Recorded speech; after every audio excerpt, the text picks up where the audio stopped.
Hello, everyone out there in Facebook land and the internet. I hope you all are doing well. Welcome to SciCheer Chat Session 3 with the New England Patriots Cheerleaders. We have Theresa and Julia with us today, and we are just going to get into our session. I'm going to share my screen really fast, and we'll go over our agenda for today.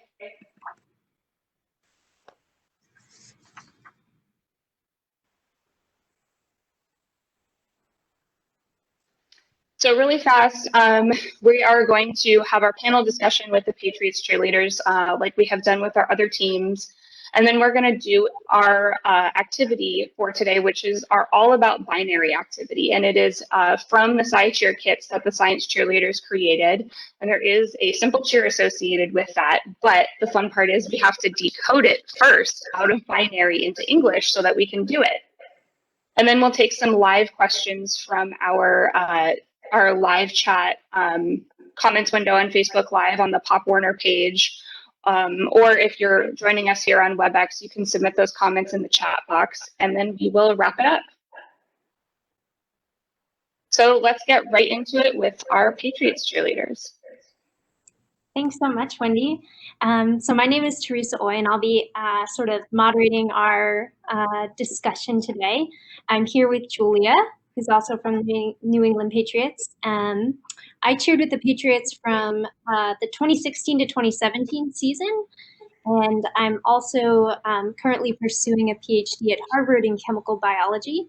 I work in a lab studying trying to understand how neuroblastoma, a particular kind of cancer in the brain, works, and trying to find ways that we can treat neuroblastoma. So that's what I do every day at the bench, working on science. But let's hear a little bit more about Julia. Hi, everyone. My name is Julia. Thank you so much for having me today. It's an honor to be here. This is my 4th season on the New England Patriots Cheerleaders, and this is my 2nd season as a line captain. I am, other than a New England Patriots cheerleader, I am a registered dental hygienist. I graduated school in 2018. And I started working in June of 2018, and basically what my everyday looks like is I go into my office, I set up my operatory for my patients, we perform infection control procedures, and for the most part we just examine our patients for any dental diseases or oral diseases. We provide preventative care, but most importantly we educate our patients on oral health. Awesome. Julia, how did you get interested in science, and in particular dental hygiene? Well, I have always been interested in the science field from when I was little, and I've always, had a passion for something in the dental profession. It's so funny because there's a joke, like in my family, I would always mix things and pretend I was a dentist, and one time my mom came over and she yelled at me because she thought I was making a mess. Then she found out I was just playing like dentist. She was like, "Oh my God, I'm so sorry." So I've been very into the dental field from for forever, basically. So when I was in school, I found that I was super into the sciences, and I always knew that I wanted to go into science. So I started in biology and then geared towards dental hygiene minor and focus. And yeah, that's just basically how I got into it. I was always interested in healthcare and helping people and making a difference in our community. Awesome. I love this story about you playing with things. Like really as a kid, getting your hands, getting in there, doing an experiment. I did a lot of like different science fair experiments as a kid, whether I was like trying to design like a seashell filter to remove lead from water, or using to make energy. Like these were always fun things to do that really, got me excited about science from a young age too. It's so funny because I actually got into a science fair. I got into the science fair as well, and I did my project on teeth whitening. So I made my own teeth whitening, and I had to substitute the teeth with the enamel for like eggshells, and I made my own teeth whitening solution and worked through that for my science fair project. So I've always been super interested in it as well. That's awesome. What would you say is like a favorite thing about science? My favorite thing is that there's just so many different avenues of science. You can go, it's very broad. You can do so many different careers within the science field. But like I said, I really enjoy the healthcare field and the anatomy and the human body. So that would have to be one of my favorite things with science. Nice. Yeah, science, it is really diverse. There's so many different things you can do. I think, I personally got excited about, again, back to the like hands-on thing, being able to work in a lab and do things with your hands, kind of the excitement of doing science and the experiments you'll do. So I think for me and research science, that was always like kind of an interesting fit. But yeah, science is neat. And there's lots. It's hard. I think sometimes you don't always know all the career options growing up. Like it's like, oh, am I gonna be a doctor or right? But You never know. Yeah, like you said, I feel like science is very hands-on and very visual, and I'm such a visual learner. So I think that's why I would lean more towards the science fields. yeah. Hmm. Yeah, and then from science, then to cheerleading and dance. How have you like balanced those two interests sort of growing up, and how do you see them fitting together? I see they're kind of similar for me because I feel with both, cheerleading, dance, the science fields, like your classes in school, or even when I was in the dental hygiene program, you need to have, you need to be organized and you need to work hard for both. Both are extremely important to me, and as long as you set your mind to it and you work hard, you can get through anything. I mean, it was really hard managing both, especially when I was in school. I did have a lot of people tell me that, you can't do this, especially in this program. This program is super tough. For you to be a New England Patriots cheerleader and a dental hygienist being in this program at the same time, it's not going to work out. And that kind of intimidated me a little bit, but I always had my mom behind me saying, you can do anything, you can do it as long as you set your mind to it, you can do it. And I did, and I made it through, and I graduated, and I ended up actually graduating the top of my class, which was super exciting. So you can do it. Everyone here on this Zoom call, you can do it. You can do whatever you set your mind to, and whatever you're capable of, and just go out there and work hard. Yeah, I love that. I think it you definitely see it being on the New England Patriots team. I think like it's such a culture there, and in the cheer and dance world in general, this like pursuing excellence and really working hard to be your best. And I think one of the lovely things about the team culture in New England was always that the coaches were so invested in you doing things outside of cheerleading and being able to pursue your dreams and other avenues, and whether that was science or modeling or fitness or anything else, everyone was always so supportive of you pursuing. I remember I was like interviewing for PhD programs the year that I was on the team, and I actually got into Harvard on the bus to the to the victory parade, the duck boat parade for Super Bowl I. And it was just such an exciting, I'll always remember it. It was such an exciting moment for me personally as a scientist, but then also like to be with all of my like cheer sisters and them celebrating this moment with me. I think that's a really nice thing to be able to pursue both of those dreams. Yes, I totally agree. I actually made the team the year after you, I believe. I think I tried out in the 2017 season, yes. And I actually went to the Super Bowl. We went one year, we didn't win, and then the next year we went again and we won.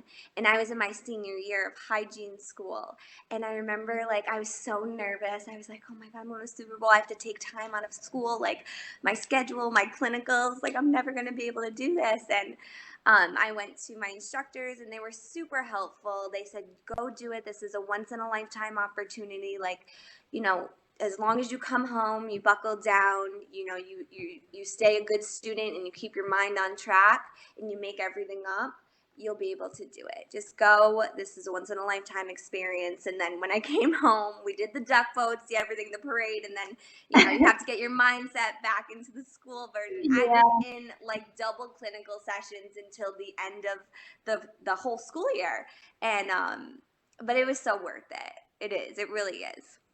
Mm-hmm. No, that's awesome. Is there a time, and maybe that was one of them, but a time you faced adversity in your career and how you overcame it? Yeah, that was definitely one of them.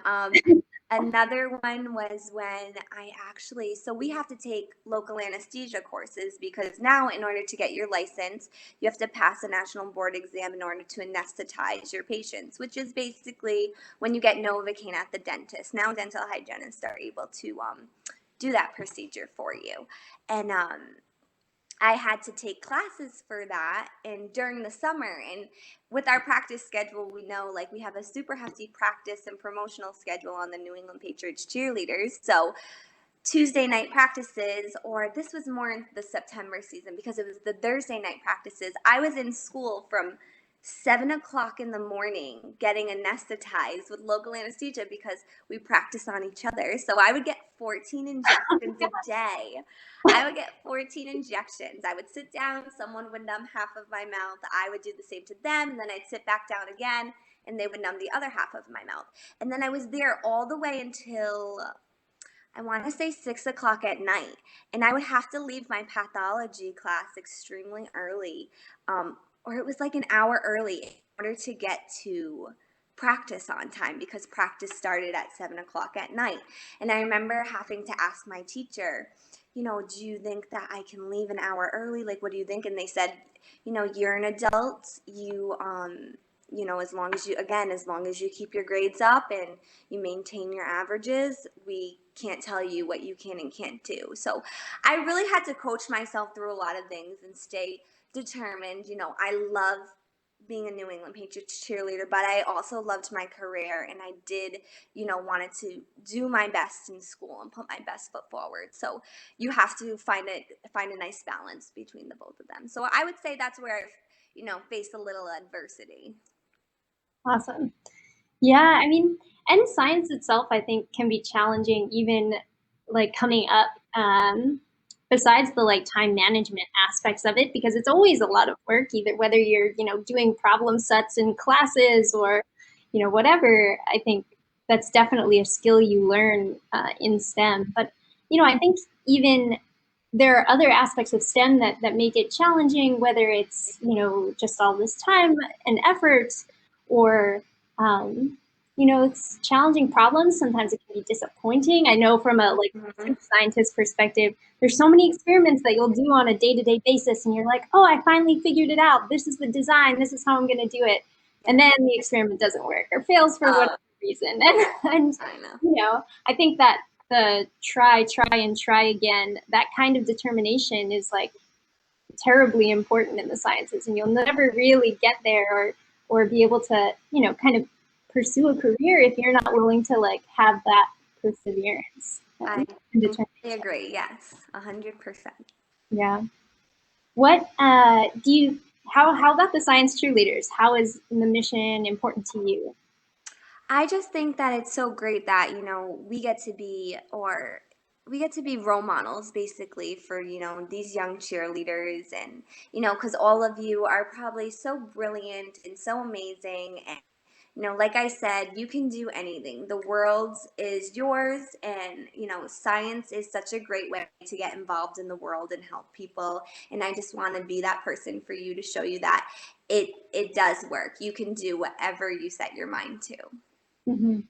That's great. Yeah, I think for so long there's so many, there's so many different stereotypes in science or barriers for many marginalized groups, and being able to see women in STEM really succeeding and being able to pursue different interests and not fit the traditional mold of what a scientist looks like. I think that can be really important and something, I think it's super nice for kids to have those kinds of role models, and I'm very excited that our mission allows us to do that, definitely. 100%. I totally agree. Sometimes my patients will look at me and they'll be like, "You're a Patriots cheerleader?" And I'm like, "Yeah, I know. It doesn't really look like it, but definitely."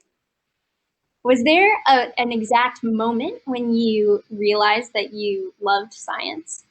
I don't know if there was an exact moment. I just feel like I've always lean towards it a lot in my life.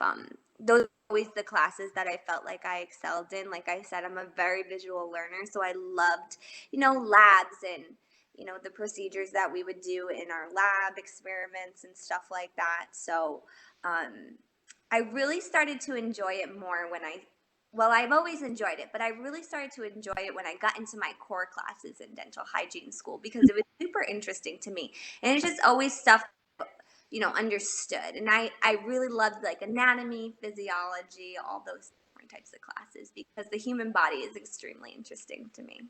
Yeah, I can imagine in a clinical setting going from sort of the abstract working on these concepts, anatomy, physiology, et cetera, and then now you're suddenly in a healthcare setting with real human people and someone in the chair, and that, I don't know, that moment of realizing that, what you do and the science you've studied makes a difference in someone's life.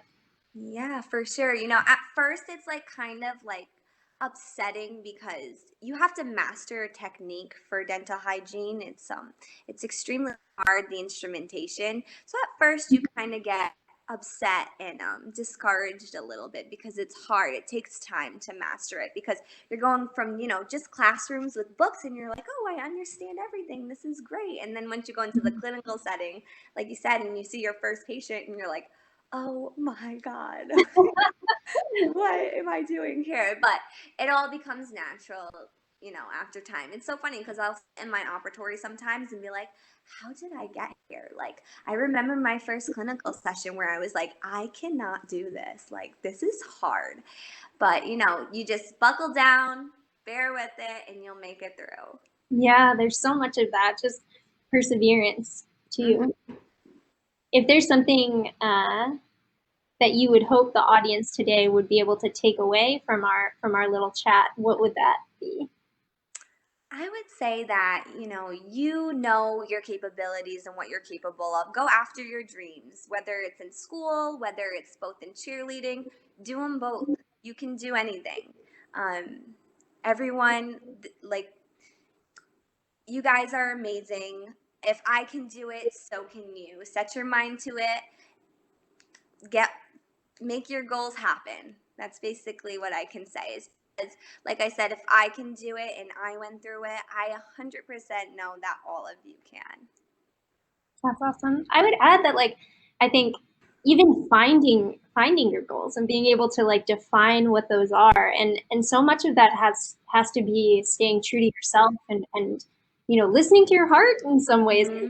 figuring out what you really love, and that doesn't have to be pressure from your peers or what you think a career in STEM should look like. There are so many different opportunities, like we were saying earlier, and so many ways to make STEM work for you. And you can. There's no perfect way to be in the STEM fields, and it'll take a lot of hard work and but getting a C on a math test isn't the end of the day, or it doesn't mean you're never going to be a great scientist. And being able to choose your goals and then pursue them relentlessly and not be afraid of failure and the setbacks. I think that's something that is really important. 100%. And I would just love to say that the first time I tried out for the New England Patriots Cheerleaders, I made it to boot camp and I didn't make the squad. And now I'm sitting here 4 years later as a 2-year line captain as well. So, like Theresa said, don't be afraid of failure because I'm sitting here right now as a New England Patriots cheerleader and I didn't make the team my first shot. And when I tried out in 2017, I was just trying out to say, "Oh, the heck with it. I'm just going to do it." I was in my first year of hygiene school and I made the team and I was like, "Oh man, how am I going to do both of these together?" But if you take it one step at a time, anything is possible.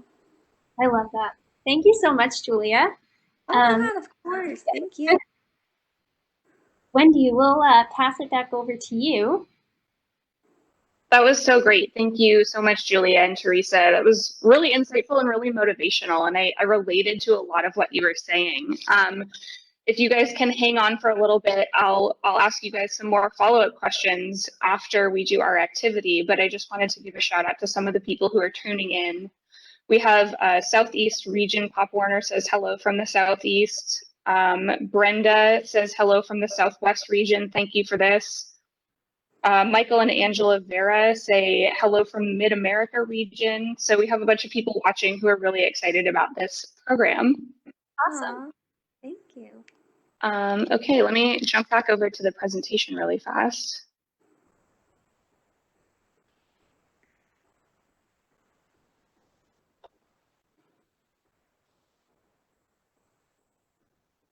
Awesome. Okay, so we just had our panel discussion. Now we're going to go into our binary activity.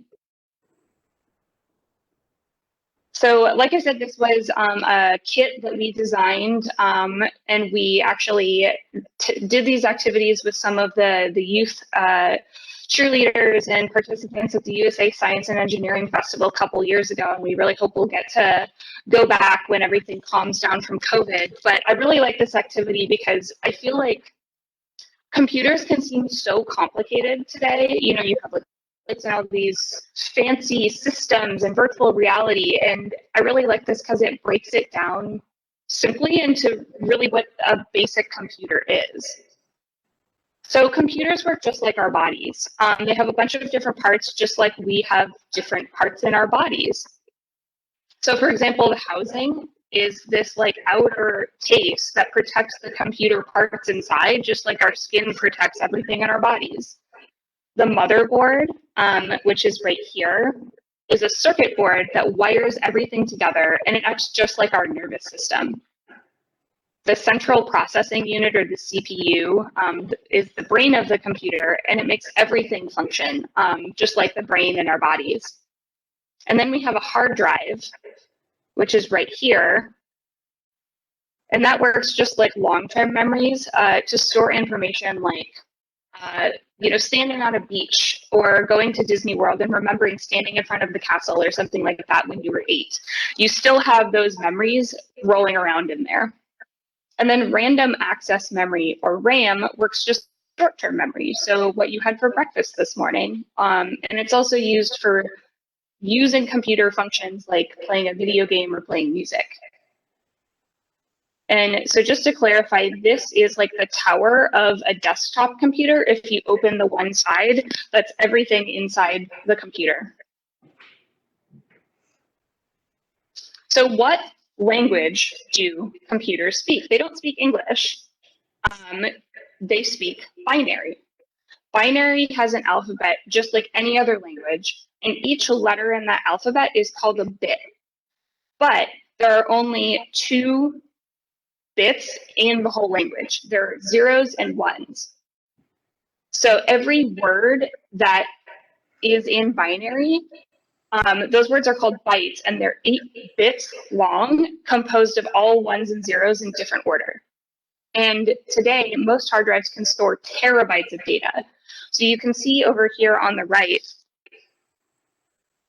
a nibble is half a byte. I love this. I just think it's like really cute terminology. A nibble is 4 of those ones and zeros put together, or half a byte. And then, like I said, a byte is 8 bits. And so that's the equivalent of a word in our language. And then a kilobyte is 1,000 bytes. A megabyte is 1,000,000 bytes. A gigabyte is 1,000,000,000 bytes. And a terabyte is 1,000,000,000,000 bytes. And you can see sort of how that fits together. So you have a combination of 8 ones and zeros. 4 of those make up a nibble, and 2 nibbles make up 1 byte. And then all strung together, that forms a language that the computer reads.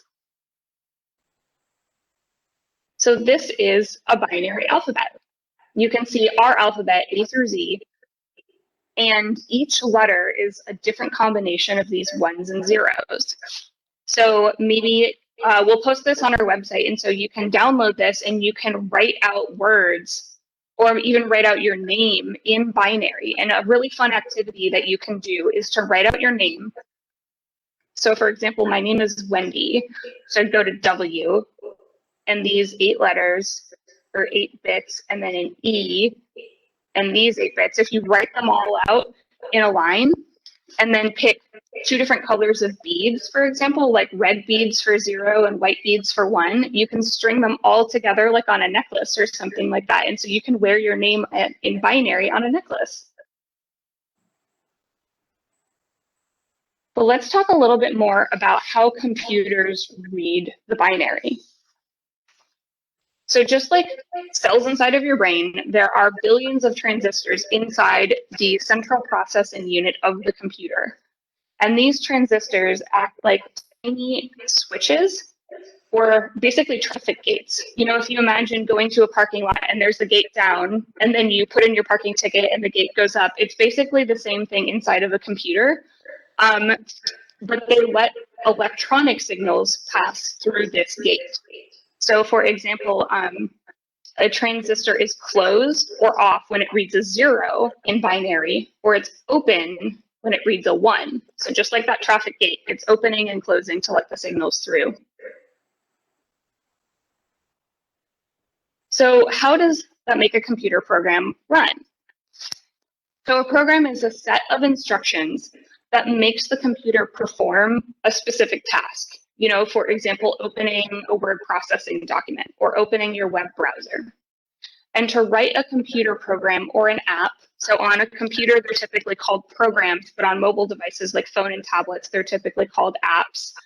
A person can write that in many different programming languages or programming codes to write those instructions. And a programming code like Python or Java, those are really common ones used today. There's still computer languages that are understandable to humans, but are also easy to translate into binary for the computer to read. So that's sort of like a middle language that lets humans understand the computer language a little bit easier than binary, because as you saw, binary is going to get really, really long writing out all those commands. Okay, let's do a cheer. I know that you don't have our decoder binary alphabet in front of you, so we're going to cheat a little bit and I'll tell you the answers to this. But we'll post this online, so if anybody wants to go through and decode this or write your name in binary like I talked about, you can totally do that. So just a super easy cheer.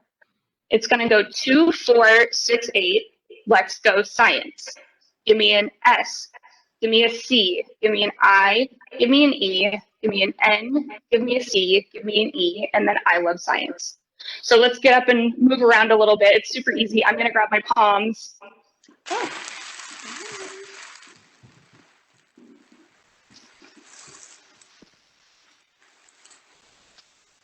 Awesome. Okay, so all I'm gonna do is just start to the right with my arms like this. 2, 4, 6, 8, let's go science. And then we're gonna go give me an S all the way through. And then when it gets to I love science, just jump around like crazy and be super excited because you love science. All right, let's go through that. Ready? 2, 4, 6, 8, let's go science. Give me an S, S, give me a C, C, give me an I, give me an E, C, give me an N, N, give me a C, C, give me an E, E, I love science. So that was super easy, but just to get us moving around, because I know I basically sit all day now that I'm working at home, and I just like to get moving around. But like I said, we'll post some more binary activities online so you can decode them or write your own words in binary, make a binary necklace or keychain. So maybe you can use this and make a keychain that says science. That would be really cool. Awesome.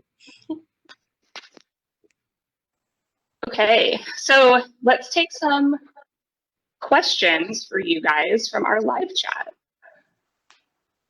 Sure, let's do it.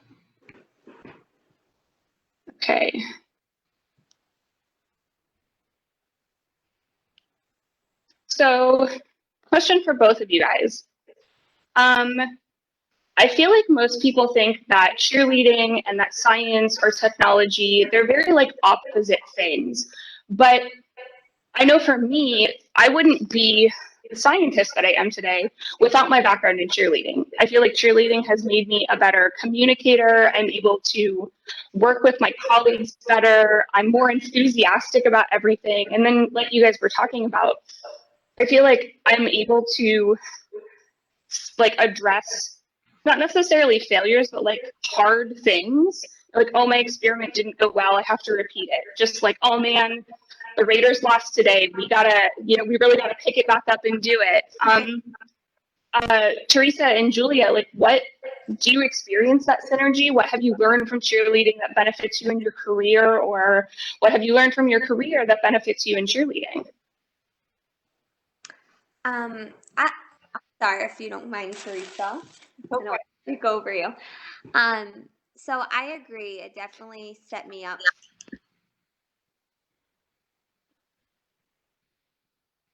I think she froze. Are you seeing her, Theresa? I think she seems frozen to me. Okay. Did we lose her? I can go ahead. Okay. Maybe that's her.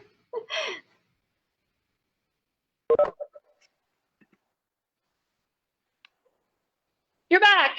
I'm back. I lost you. So it just went. I was like, oh no, where'd it go? I'm so sorry. But like I was saying, I truly think it helped set me up for failures. Like with cheerleading, like sometimes you won't get the choreography right away. Sometimes, you won't get the move right away. You just practice, and practice makes perfect. And like you said, sometimes you won't win the game.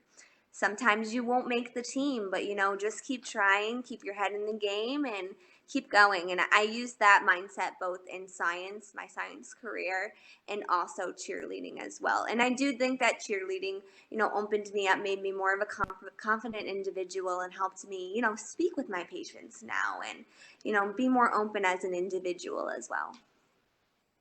Yeah, I can definitely see the benefits for being able to perform and communicate science, because in some ways when you're giving a seminar or you're giving a talk about your research, like it's a performance just as much as dancing on the sidelines would be. And I think additionally, besides the sort of equipping you to face failures, I think how you handle that in the process. Science, is pretty methodical, and you tend to be very analytical. When you run into a problem, you're going to think about, okay, break it down. Like, what are the controls here? What did I do differently this time around versus a different experiment? Or what are the ways I think about this for problem solving? And I think that benefit from science, that way of thinking, that analytical way of thinking, can be super helpful in dance, and is something that you get in dance when you're trying to master choreography or learn a new step or technique, and that there's a great synergy there between the two. I completely agree. And I think that's a really important thing to understand about science, and something I really try to tell kids, when we're working with them at events or leading activities. Like, it's okay if you don't know what to do, or you've never seen this before. Like, of course you've never seen this before, like you weren't born knowing how to walk. You don't go into your cheerleading or dance practice knowing the routine, or knowing, maybe a skill like a leap or a turn or a stunt that you're supposed to do. But that's why you have coaches and instructors, and they teach you how to do it. And as long as you put in the hard work and practice, you'll get it. You're walking now, you weren't born knowing how to walk, and now you're running. Same thing with cheerleading and dancing. You maybe, when you first started dancing, couldn't do a single pirouette, and now you're doing a pirouette. Or maybe you couldn't tumble, and now you're tumbling. And it's the exact same thing with science. You have science teachers who instruct you. As long as you pay attention and work hard, you'll get it. And I think that's a really important realization, and something I have to tell myself too. Like, even in grad school, I remember taking a course that I didn't do very well on as an undergrad, the undergrad version in college. And I was like, so intimidated. Like, how am I going to do this? I'm terrified. I didn't do well. Like, why would I be able to do it now when it's even harder? And I just like, all right, I'm going to put in the work. I'm going to pay attention. And I wound up getting a really good grade in that class. And it was like, holy cow, like I can do this. Wow. And I think that I would not have believed in myself and believed in that process as much unless I, had been a cheerleader. So I completely agree. Just had to like, that's like a really important point, and that's probably my biggest takeaway, like what I would want people to learn. And so I just wanted to emphasize that. I don't know, Theresa, what advice would you give your younger self if you could go back in time? Yeah, that's a good one. I think staying, and this is something cheerleading really can be helpful for. I think like always remembering the reasons you like science or that you're excited about it, and always coming back to sort of that childlike kind of interest and enthusiasm, right? And that was those first moments when you first did an experiment, in fourth grade for a teeth whitening project, but then it's later on in life when things get a lot harder and classes get a lot harder, or work STEM the problems you're solving can get a lot more challenging, right? And I'll try and come up with different tools and technologies, developing tools to like understand cancer. And cancer's a big problem. It's hard. And I think, but at the end of the day, even when there's a lot of disappointment or things don't work out, reminding yourself and remembering, what why you were excited in the first place. And so I guess I would tell my younger self just to always stay enthusiastic and hold on to that, sort of initial belief in like how cool science is. Mm-hmm. What about you, Julia? I totally agree with what Theresa said.